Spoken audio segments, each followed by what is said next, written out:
शत-शत कोटि-कोटि वंदन।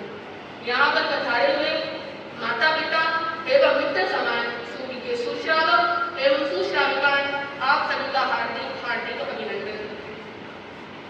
आदरणीय बंधुओं, एक पुरानी कथा है जो कि मनगढ़ंत है, जो सिर्फ मन से बनाई हुई कथा है। कहते हैं कि एक बार एक नगर में 4 दोस्त रहते थे जो कि बड़े ही गरीब, खाने के लिए भी उनके पास पर्याप्त धन नहीं था, पर्याप्त भोजन नहीं था, लेकिन उनकी दोस्ती इतनी गहरी थी। वो सोचते रहते थे कि धन को किस तरह कमाया जाए, किस तरह हम इस गरीबी से छुटकारा पा सके। उन लोगों ने बहुत प्रयास करे, बहुत मेहनत करी, लेकिन उनकी गरीबी दूर नहीं हुई, उनके कष्ट दूर नहीं हुए।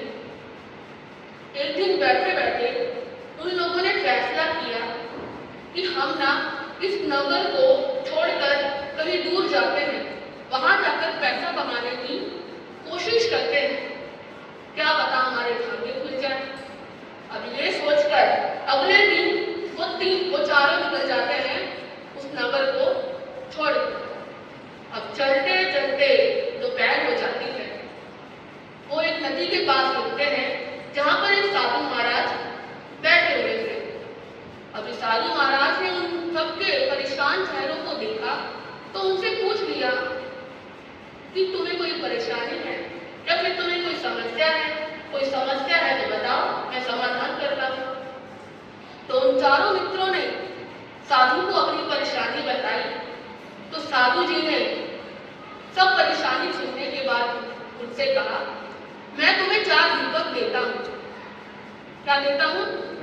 4 दीपक देता हूँ। ये दीपक तुम लेकर जाओ, ये दीपक एक एक करके गिरेंगे और जिस जिसका जहां जहां एक एक दीपक गिरेगा वहां वहां तुम खोदोगे तो तुम्हें धन की प्राप्ति होगी और तुम सब उस धन को लेकर वापस लौट आना। अब वो चारों मित्र वो चारों दीपक लेकर चल पड़ते हैं। रास्ते में चलते चलते एक का दीपक गिरा तो उसने वहां पर खोदना शुरू कर दिया। अब वहां पर खोदा तो उन्हें तांबे की खान मिली। तांबे की खान जिस व्यक्ति की निकली उसने बाकी सबको कहा कि चलो चलो ये तांबा तुमने उठा लो, जितना हो सके उतना तांबा तुमने इकट्ठा कर लो। लेकिन जो आगे के व्यक्ति थे उन्होंने कहा कि हम ये तांबा नहीं ले सकते क्योंकि इस तांबे से हमारी गरीबी दूर होने वाली नहीं है। अब ये बोलकर वो तीनों आगे चल पड़ते हैं। अब आगे चलते हैं तो दूसरे का दीपक गिर जाता है। दूसरे का दीपक जब गिरता है तो वहां पर वो खोदने लग जाता है। खोदने के बाद वहां पर उसे चांदी की खान मिली। अब चांदी की खान मिली तो उसने आगे 2 से बोला कि तुम भी चांदी इकट्ठा कर लो, क्या पता इससे आगे कुछ मिले ना मिले।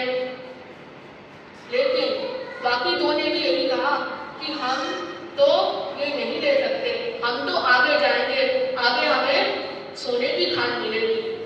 अब ये सुनकर वो दोनों आगे निकल जाते हैं। आगे चलने के बाद तीसरे वाले का दीपक गिरता है। अब तीसरे वाले का दीपक गिरा तो उसने भी वहां पे खोदना शुरू कर दिया। खोदने के बाद सच में उनको आकर सोने की खान मिलती है। अब सोने की खान मिली तो उसने अपने आगे वाले मित्र से कहा कि भाई अब इससे आगे कुछ है नहीं, तुम सोना इकट्ठा करो और वापस चलो। लेकिन जो छोटा था वो अत्यंत लालची था, अत्यंत लालची था। उसने कहा नहीं, मैं सोना नहीं, इसके आगे भी बहुत कीमती चीजें हैं, मैं वो लेकर चलूंगा। अब चौथा व्यक्ति भी आगे चलता है। चलते चलते उसका दीपक भी गिर जाता है और जब वो खोदना शुरू करता है तो उसे मिलते हैं मोती और हीरो की एक मटकी मिलती है। अब वो सोचता है कि इन सब मटकियों को उठा के मैं आगे कैसे चल पाऊंगा, क्या पता इससे आगे और भी कीमती चीजें हों। अब वो करता है, उन मटकियों को वापस मिट्टी से ढककर वहीं पर रख देता है और आगे चल पड़ता है।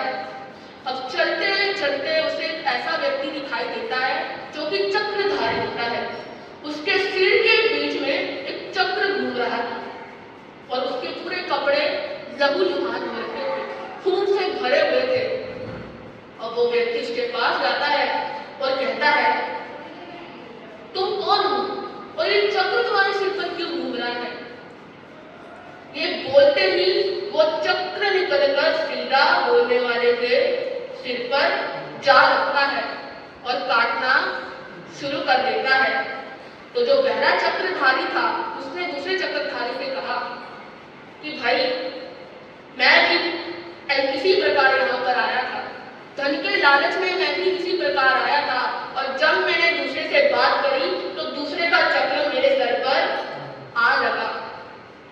और अब ये चक्र तभी निकलेगा जब मेरी और तुम्हारी तरह कोई दूसरा धन का लालची व्यक्ति यहाँ पर आएगा और तुमसे बात करेगा। अब जो दूसरा चक्रधारी था उसने कहा कि फिर मेरे भोजन का क्या होगा, मेरे पानी का क्या होगा, उसकी व्यवस्था कौन करेगा? तो उस चक्रधारी ने कहा, ये जो चक्र है ना, ये अत्यंत लोभी मनुष्य के लिए बना है, और जब ये किसी को लगता है तो ना उसको भूख लगती है और ना ही उसको प्यास लगती है। ये बोलकर वो पहला चक्रधारी चला जाता है और जो दूसरा था वो वहीं पर अपनी पापों की सजा काटने के लिए वहीं पर रह जाता है। कहने का अभिप्राय ये है कि धन, पद, प्रतिष्ठा के पीछे जो लालची मनुष्य होता है उसकी तृष्णा उसे पागल बना देती है, और इस पागलपन को ही हम वैतरणी नदी की उपमा देते हैं। जो वैतरणी नदी होती है उसमें जो एक बार तैरना शुरू करता है या फिर एक बार जो डुबकी लगाता है उसका पूरा जीवन खत्म हो जाएगा, लेकिन उसका तैरना कभी खत्म नहीं होता। तृष्णा से भरा हुआ व्यक्ति या फिर मनुष्य,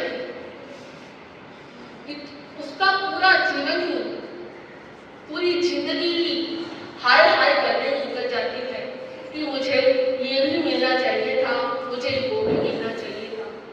तृष्णा का मिजाज भी ऐसा होता है कि वो किसी भी तरह, इतनी सरलता से किसी भी व्यक्ति को, किसी भी मनुष्य को अपनी तरफ आकर्षित कर लेती है। वो पहले प्यार से लुभाएगी, फिर बाद में डुबाकर मार देती है। यदि हम लोगों को इस तृष्णा के मोहक और घातक रूप के बारे में पता चल जाए कि ये तृष्णा कितनी घातक है, तो क्या फिर भी आप तृष्णा में फंसे रहोगे? नहीं। कहने को सभी नहीं बोलेंगे, लेकिन इसको दिल से निकालने के लिए हमें समझदारी और ईमानदारी की जरूरत है। बस मौखिक जमा खर्च करने में कोई भी लाभ होने वाला नहीं है। आप सभी ने वो एक मुहावरा तो सुना ही होगा, 99 का फेल। इस सभी ने मुहावरा सुन रखा है कि एक व्यक्ति ने ऐसे कैसे करके कैसे भी 99 रुपए कमा लिए। अब 99 रुपए उसके पास आए तो उसके दिमाग में आया कि 1 रुपया मेरे पास अगर और होता तो मेरे पास 100 रुपए हो जाते। अब 100 रुपए हो गए तो उसकी लालसा बढ़ती गई, बढ़ती गई, बढ़ती गई। धन की धुन समाती गई और उसमें तृष्णा भी समाती गई। धन की जैसे धुन बढ़ी वैसे ही उसमें तृष्णा ने समाना शुरू कर दिया। जैसे एक बिंदी बढ़ती गई, 100, 1000, 10,000, 1 लाख, 10 लाख, 1 करोड़, 10 करोड़, ऐसे करते करते जैसे जैसे बिंदियां बढ़ती गई वैसे वैसे तृष्णा का दायरा भी बढ़ता गया, लेकिन उस तृष्णा का पेट कभी भरा नहीं। ये कैसी तृष्णा है, ये कैसी माया है? क्योंकि तृष्णा का जनक कौन है? आपने पूरी कहानी सुनी, पूरी बात सुनी, अब आप लोगों को पता चल गया होगा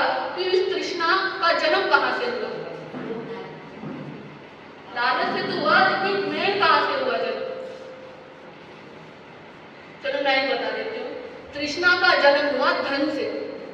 धन जो है वो तृष्णा का जनक है और तृष्णा असंतोष की जननी है, क्योंकि जब धन आता है तो तृष्णा आती है और तृष्णा आती है तो हम असंतोषी हो जाते हैं। हम हमेशा पैसे कमाने में, बंगले बनाने में, पेटियां भरने में पागल हो जाते हैं, बिल्कुल अपने आप को तो भूल ही जाते हैं। लेकिन एक बात हमेशा याद रखना, यदि संतोषी रहना है कि जो प्राप्त है वो प्राप्त, जो प्राप्त है वो पर्याप्त है। जितना हमारे पास है उतना बहुत है। हाँ, यदि आपको फर्ज, यदि आप संसार में हैं तो आपको कुछ फर्ज भी होते हैं जो निभाने पड़ते ही हैं हर व्यक्ति को। लेकिन यदि हम इस तृष्णा में पूरी तरह डूब जाते हैं, 24 घंटे यही सोचते रहते हैं कि कैसे कमाया जाए, कैसे बनाया जाए, कैसे गिराया जाए, तो हम तृष्णा में लग जाते हैं, तृष्णा में ही डूब जाते हैं। यदि हम ग्रस्त का फर्ज निभाने के लिए अपनी अगली वाली पीढ़ी के लिए सोच रहे हैं तो ठीक है, लेकिन यदि हम अपनी 7 पीढ़ियों के बारे में उन सब की टेंशन लेके बैठे हैं तो ये सब तृष्णा में ही आ जाता है। अंत में सिर्फ इतना ही कहूंगी कि तृष्णा व्याप्त जगत में कोई न पाए था, ढूंढ रहा मन बावरा, दिखे ना सीधी राह, दिखे ना सीधी राह।